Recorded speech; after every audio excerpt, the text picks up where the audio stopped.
So guys, welcome back to the channel. I remain your host, Agu Joseph. We are currently few hours to the new year of 2026, and in this video I'll be sharing with you basically how you can create a happy new year flyer design on Photoshop. Without further ado, let's dive into it. The first thing you have to do is to create a canvas. So click on new file, okay, and we'll be creating a portrait design, to be precise. Unit of measurement is set on pixels. 1080 by 1350 is the portrait frame size for social media, to be precise. You can choose to scale down the resolution to around 72 or 100 depending on the specification of your PC, but in most cases I like leaving mine on 300 though. So the color mode can be set on RGB because this is designed for socials and mobile devices as well. And leave other settings the way they are. If you like, you can then give your project any name of your choice, but I don't intend to do that. So I can go ahead and click on create button. Here we have the canvas, and the first thing I would like to do here is to drag in the resources I'll be using to create this design. So over here we have the various resources I'll be using to create this design. Do well to check the video description. Find the link to all of this in the video description. Okay, the first phase has to do with creating of the background. Okay, so I'll be using this image over here. Hit Ctrl T, hold Alt, and scale this out like this. Okay, now after I'm done scaling this out like this, I hit Ctrl minus to zoom out and make sure that this is well scaled and positioned in our canvas, to be precise. I think I can leave this way.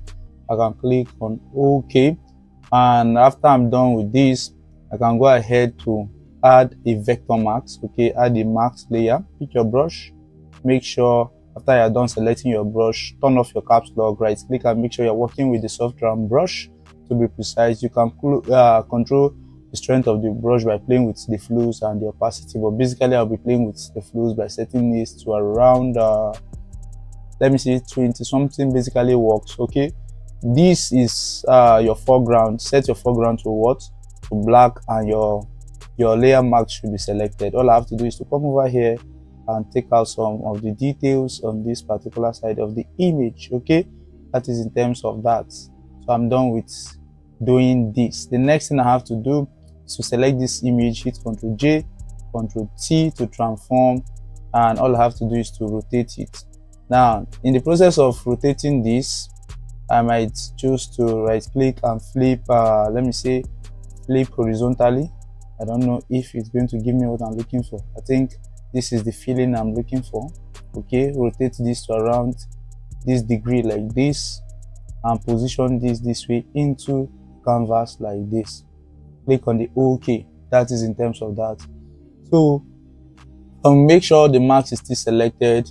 Pick the brush, the foreground is still set on black, and I can just brush out some other part of this particular layer, to be precise. Okay, that might be conflicting with this particular other layer beneath. Okay, so if I'm done, I can just select this layer here, head over to filter, head over to blur, and apply a Gaussian blur.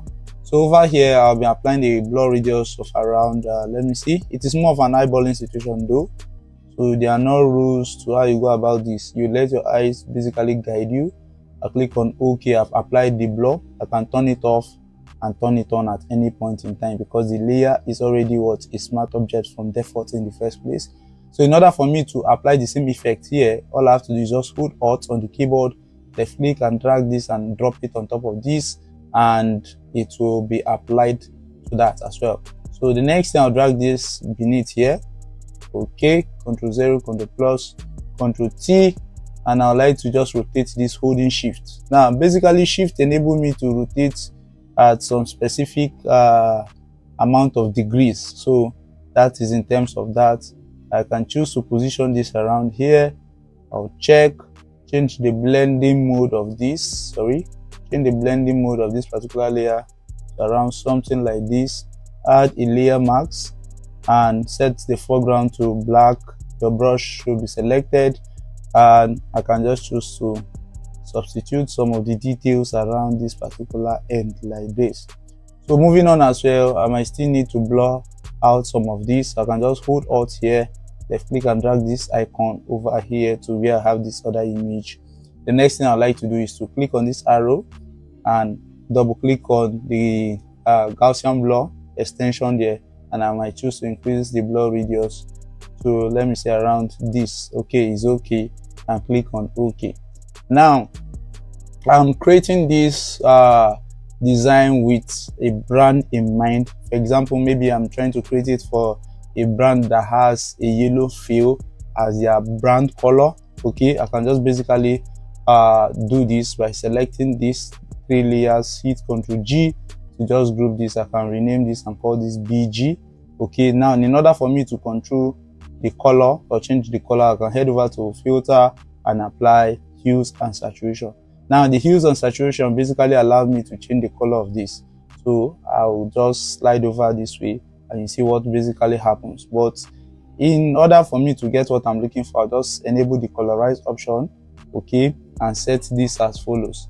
So I'll take this to around this. I want to give it a particular value of yellow and increase the saturation of this. Okay, so around, let me see, around something like this basically works. Okay, that is in terms of this. Moving ahead, I might choose to add more depth to the background by hitting Ctrl Shift N, which I need to add some textures on this, some noise textures to be precise. I press Ctrl Shift N on the keyboard. This dialog box basically comes up. I can call this noise, change the blending to soft light, 50% gray, click on OK, right click the layer and convert it to a smart object. Okay, so head over to filter, apply noise and add noise. Okay, I think this dimension of noise is very good. Let me zoom in so that you can see the effect. You can see it around there. If I turn it off, you can see how it was looking like before and after. Okay, so one of the benefits of converting your layer to a smart object is that it gives room for subsequent adjustment to any effect you add to that layer. In a situation whereby the noise amount is not sufficient enough for me, I can just come over here, double click and do what? Increase it or reduce it, depends on what I want in mind. Okay, so to convert your layer to a smart object, I remind you again, right click and click on convert to smart object. That is in terms of you trying to convert a layer to a smart object. Okay, all of this, I can just take this into the group and keep it into this group. Okay, drag it and drop it inside the background group to be precise. Okay, so I'm trying to organize the layer panel as neat as possible. That is in terms of that. So the next thing we'll have to be doing here is to place in the informations of this particular design. So I'll be speeding up in bringing in some of the other resources of this design.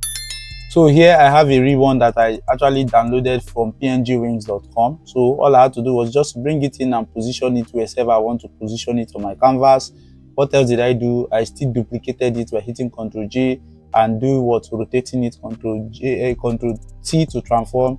You can just rotate it to a specific direction.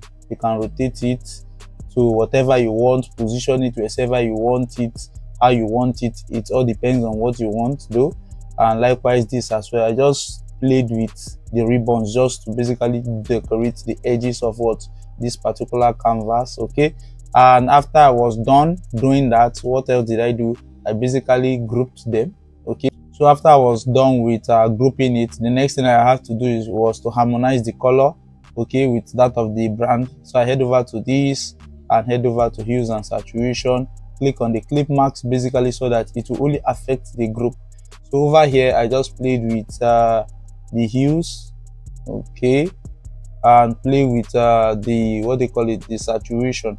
So you just play with it till you get what you're looking for. Just play with the hues till you get the exact color you're actually looking for. I think it was something close to something like this. Okay, I'm not certain of the color, but something close to this. That was what I used. Yeah, okay, let me set it as this.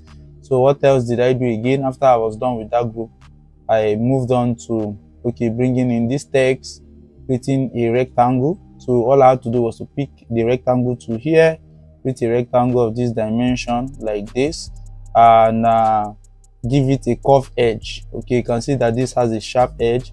So I'll just come under my properties. Please, if your properties is not enabled, head over to Windows and enable properties. Okay, So I just come over here, give it a rounded curve edge. You can see the curve, okay, and I gave it what, a stroke outline of what, black here, and I basically just increase what, the stroke size over here, so I think around 2 to be precise. That was what I did in order for me to achieve this. Okay, so this also, I did this with a font called let me see, I did it with a font called Montserrat. Why for this I did that with the same Montserrat but different style category. So moving on as well, I think I maintained the same font here. I just played with the color. Okay, so I played with the color of the text here. So after I'm done with the Happy New Year text, I went on with this balloon image. Basically, I generated this with image effects.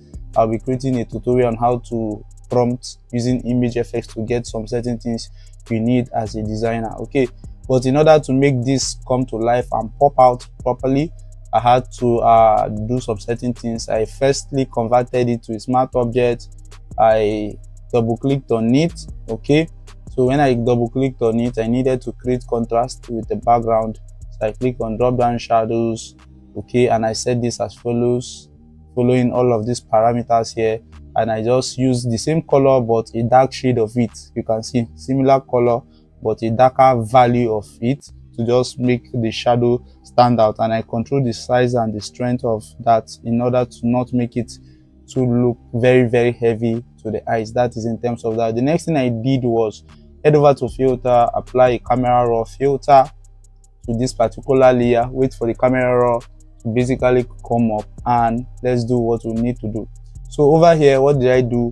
I started off by increasing the textures. Okay, so for the textures, I increase this to around this. It is more of an eyeballing situation though. While working with all of these tools, you let your eyes basically guide you on what you are actually doing. Okay, likewise over here as well, the clarity, scaled it up a little. Okay, let your eyes guide you. So I close the basic, I head over to details and also increase the sharpening over here. Okay, for these particular details. Okay, so I come over here and increase this to around, let me see. Okay, I think we're almost there. Okay, so the noise reduction, as usual, scale it up a little, and if you're done, you can turn it off. You can click on OK rather. Okay, so this is without the camera raw and this is with the camera raw. The next phase has to do with making the color pop and bringing it to life. So I head over to here and apply hues and saturation. Click on the clip marks, and basically we just played with what, the hues. So for this, I scale this to around minus this. Okay, and increase what, the saturation a little bit. Okay, so that the color can come to life. And moving forward again, to make this pop, I added a curve adjustment and increase the highlight. Click on the clip mark so that it only affects only this. Okay, so if I take this up this way, you see how this is actually coming to life. You can just choose to set this as this. Okay, and you can choose to play with your highlights. Basically, your curve is made up of 3 regions though. This end are called your highlight, this end are called the shadow, the middle part are called the midtones. So increase the highlight and put a stop here so that the shadows will not extend out, more highlight will not get into the shadows, basically to create contrast. Okay, so this is without this and this is with this adjustment. Okay, so you can go ahead and start grouping them, holding shift Ctrl G to group, and I can call this 2026. Okay, what else again? What is this? Ribbons.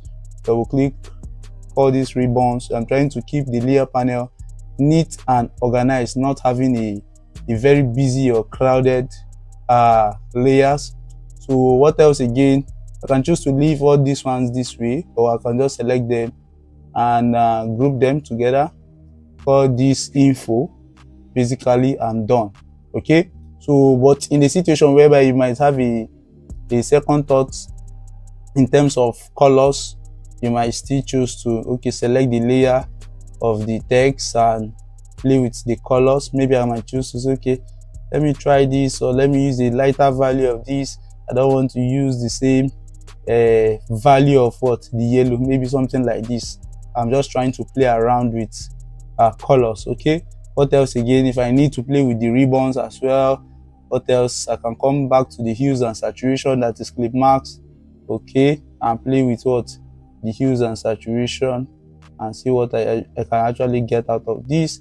Okay, so if I'm okay with this, I can close the group and go ahead to export. But if I still want to make changes, maybe I want to play with the overall color of the whole project, I can just come over here and apply hues and saturation and play with what? The saturation. You see what basically happens?